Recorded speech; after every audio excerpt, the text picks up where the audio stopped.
8th యానివర్సరీకి నేను మీతో కలిసి పార్టిసిపేట్ కావడం అనేది ఒక అదృష్టం. మిత్రుడు సోదరుడు రాజా గారు నేను సినిమాల్లో చూస్తుంటే చాలా సందేశాత్మకమైన సినిమాల్లో నటించిండు. ఆ ఆనందం కంటే పరమాత్మలో ఉండే ఆనందం చాలా గొప్పదని వచ్చి మిత్రుడు సేవ చేయడం చాలా సంతోషం.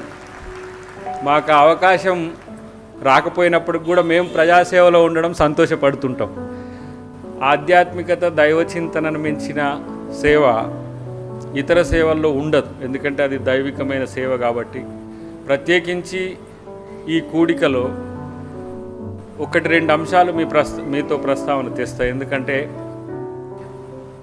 ఈరోజు ఈ దేశంలో జరుగుతున్న వివక్షను ఎదిరించి, ఒక రకంగా ఆధిపత్యాన్ని ఎదిరించి క్రైస్తవ్యాన్ని మీరు ముందుకు తీసుకుపోతున్న ఒక యోధులుగా మిమ్మల్ని నేను చూస్తాను.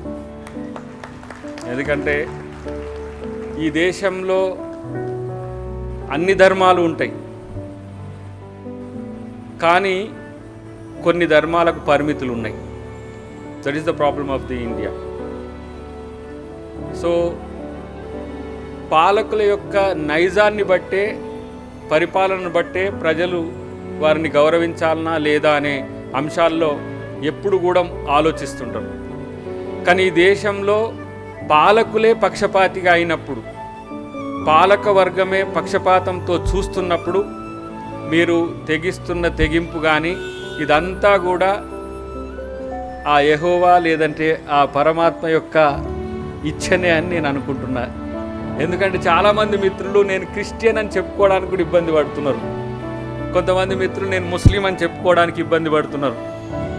ఇది ఎక్కడ కూడా అది జరగకుండా ఉండాల్సిన పరిస్థితి ఉంటుంది. తెలంగాణలో మాత్రం మీకు ఎలాంటి సమస్య వచ్చినా మేమున్నామని చెప్పడానికే నేను ఇక్కడికి వచ్చిన. ప్రత్యేకించి మా ముఖ్యమంత్రి గారు రేవంత్ రెడ్డి గారు సెక్యులర్ భావాలే కాదు, అన్ని మతాలను సమదృష్టితో చూసే ఒక మంచి నాయకుడు మన ముందున్నాడు. ఈరోజు హిందూ ధర్మాన్ని ఏ విధంగా గౌరవిస్తామో, క్రిస్టియన్ కానీ ఇతర ఏ మతాలనైనా అదే తీరున అదే ప్రేమతో చూసే ఒక గుణమున్న నాయకుడు మన ముందున్నాడు, మన కోసం ఉన్నాడు అనే విషయాన్ని గుర్తుపెట్టుకోవాలని. ఎందుకంటే నేను మెదక్ చర్చికి తను పోయినప్పుడు చూసిన, నేను మెదక్ చర్చిలో తను పాస్టర్లతో మాట్లాడిన మాటలు కానీ ఇతరత్ర అన్ని గమనించిన తర్వాత ఈరోజు ఈ రాష్ట్రంలో ఎక్కడ కూడా మత వివక్షకు సంబంధించి ఏ చర్చ జరగదు. ఈరోజు మాట్లాడిన దానికి ముఖ్యమంత్రి గారి మీద ఏవేవో కొంతమంది మిత్రులు చేస్తూ ఉన్నారు.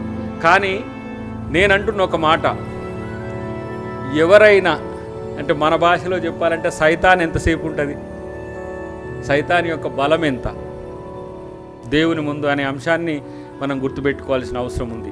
ప్రత్యేకించి నాకు నా పుట్టుక నుంచి చర్చితో నాకు సంబంధం ఉంది. అఫ్కోర్స్ హిందూ ధర్మాలను, హిందూ ఆచారాలను నేను పాటిస్తుండొచ్చు కాక నా తండ్రి వైపు నుంచి, కానీ నా తల్లి నేను పుట్టిన గర్భం క్రైస్తవంతో ఉన్నది కాబట్టి నేను దానికి ఒబే చేయాల్సిన అవసరం ఉంది. నా పుట్టుకతో దీన్ని ఏదో దాచుకోవాల్సిన అవసరం కూడా లేదు. ఎందుకంటే చర్చి వల్ల నేను నేర్చుకున్నవి చాలా ఉన్నాయి. త్యాగంతో పాటు శాంతి, కరుణ అనే అంశాలను మాలాంటి రాజకీయ నాయకులు ఇంకా అనుసరిస్తున్నారంటే ఆ డిఎన్ఏలో వెనుకట జీసస్ ఉండాలి.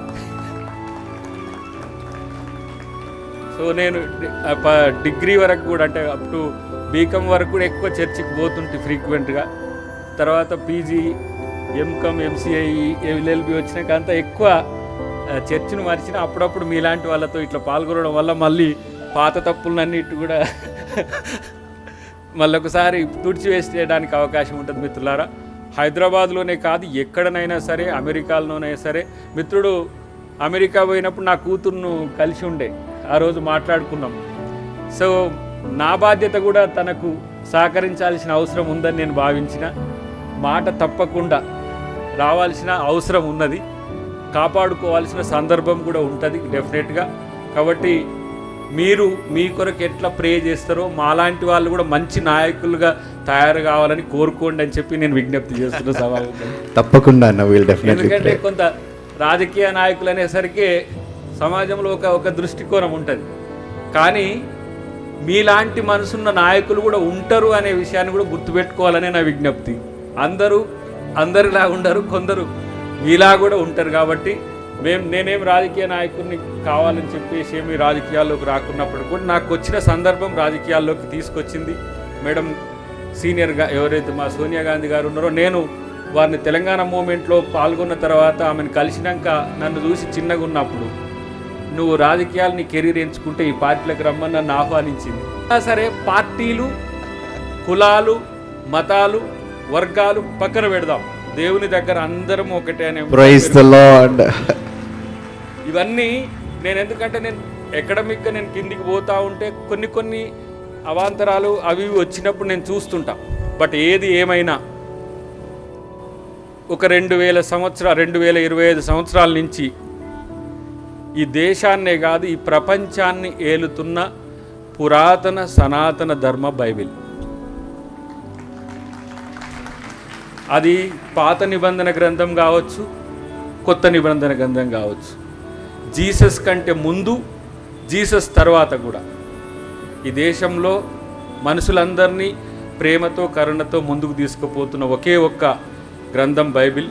కాబట్టి మనం